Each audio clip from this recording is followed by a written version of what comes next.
নদীতে এখন স্রোত, জলের তোড়ে ভেসে গিয়েছে বাঁশের সাঁকো। ভুটানে দফায় দফায় বৃষ্টি, বৃষ্টি হচ্ছে কোচবিহারের তুফানগঞ্জেও। এর জেরে রায়ডাক নদী এখন ফুঁসছে। এ নদীর এক পারে রামপুর 1 এবং রামপুর 2 নম্বর গ্রাম পঞ্চায়েত, অন্য পারে তুফানগঞ্জ বক্সিরহাট। এই নদী পারাপারের জন্য বড় ভরসা বাঁশের সাঁকো। রায়ডাক নদীর জলের তোড়ে সেই সাঁকোটাই ভেসে গিয়েছে। এতে বেজায় বিপাকে দুপারের বাসিন্দারা। ঝুঁকি নিয়ে অনেকেই যাতায়াত করছে নৌকোয়।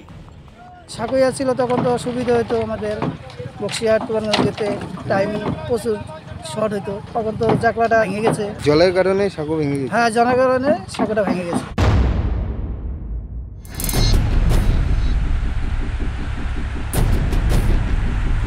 আলিপুরদুয়ার 1 নম্বর ব্লক, এখানে সিসামারা নদী ভয়ঙ্কর, জলের তোড়ে তলিয়ে যায় মন্দির। আতঙ্কে নদী পাড়ের বাসিন্দারা।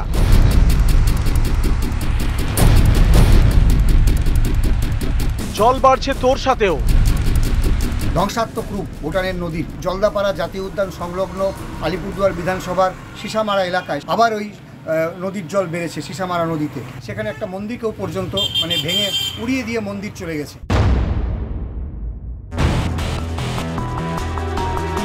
ভুটানে বৃষ্টি, সিকিমে বৃষ্টি, এর জেরে তিস্তার জল বেড়েছে। একই ছবি জল ঢাকারও। পরিস্থিতির উপর নজর রাখছে সেচ বিভাগের কন্ট্রোল রুম। তিস্তা পাড়ে চলছে মাইকিং। তিস্তা নদীতে জল ছাড়া হয়েছে, অযথা কেউ নদীতে নামবেন না, সতর্কভাবে থাকবেন। জলপাইগুড়ি কন্ট্রোল রুম থেকে পুরোই নজর রাখছি, কিন্তু বৃষ্টি হয়ে চলছে, তার জন্য জল ঢাকা এবং তিস্তা নদীতে যেটা হলুদ সতর্কতা, ডেঞ্জার লেভেলে জল উঠলে পরে সতর্কতা হয়, সেটা সতর্কতা জারি করা হয়েছে। এবং আমরা সমস্ত প্রশাসনকে আমাদের দিক থেকে যেখানে যেখানে প্রশাসনে জানানো দরকার সমস্ত জানিয়ে দেওয়া হয়েছে, এবং প্রশাসনের দিক থেকেও যা নির্দেশ দেওয়ার, সতর্ক করে দেওয়া, সেটা করে দেওয়া হয়েছে। এই সময় আর কি এত জল হয় না তিস্তাতে। যদি জলটা কমে যায় তাহলে পরে বিপদ নাও থাকতে পারে, কিন্তু জলটা বাড়লে পরে আমাদের কিন্তু রাতে ঘুম হবে না।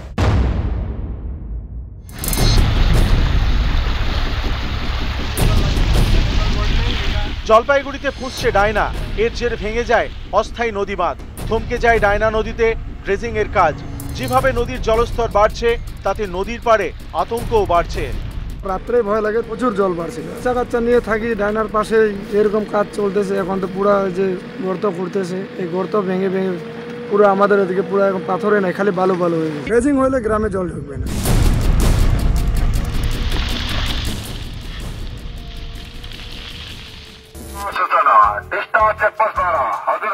सूचित करना चाहता हूँ कि सिक्किम में लगातार पानी पड़ेको खंडमा टिस्टा खोला बनने संभावना छ। सूचना टिस्टा चेकपोस्ट हजुरहरूलाई यो सूचित गर्न चाहन्छु कि सिक्किम में लगातार पानी पड़ेको खंडमा टिस्टा खोला बनने संभावना छ।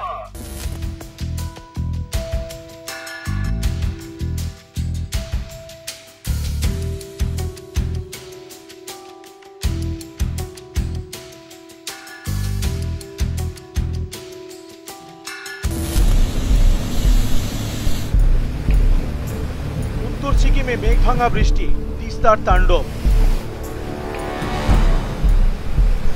তছনছ সিকিমের তিস্তা পাড়ের বিস্তীর্ণ এলাকা। সিকিমের চুমথাংয়ে ক্ষতিগ্রস্ত নির্মীয়মান জলবিদ্যুৎ প্রকল্প। এর আগে 2023 সালের অক্টোবরে তিস্তার ভয়ঙ্কর রূপ দেখেছিল সিকিম। জলের তোড়ে ভেঙে যায় এই জলবিদ্যুৎ প্রকল্পের বাঁধ।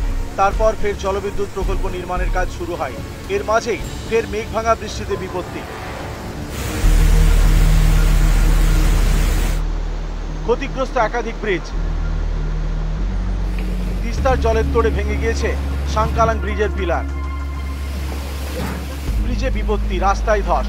এই পরিস্থিতিতে উত্তর সিকিমে পর্যটকদের যাওয়া বন্ধ করেছে প্রশাসন। পর্যটকদের গাড়ির পারমিট দেওয়া বন্ধ। অনেক পর্যটক আটকে পড়েছেন। উত্তর সিকিমের লাচেনে 115 জন পর্যটক আটকে পড়েছেন, আর লাচুংয়ে 1350 জন। बारिश अगर कम हुआ, रास्ता नहीं टूटा, तो कल तक हम टूरिस्ट जो लाचुंग में फंसा है वो टूरिस्ट को निकाल लेंगे। लाचेन का अभी चांसेस नहीं है क्योंकि वहाँ पर चारों तरफ से रास्ता टूटा हुआ है। টানা বৃষ্টিতে ধস নেমেছে পূর্ব সিকিমেও। শনিবার এখানকার সিংতামের শিবানী বাজার এলাকায় ধস নামে। এলাকায় হুড়োহুড়ি শুরু হয়।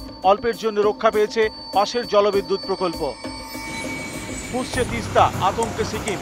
বাংলা সীমানাতেও সতর্কতা। কালিম্পংয়ের তিস্তাপাড়ের বাসিন্দাদের সতর্ক করা হয়েছে।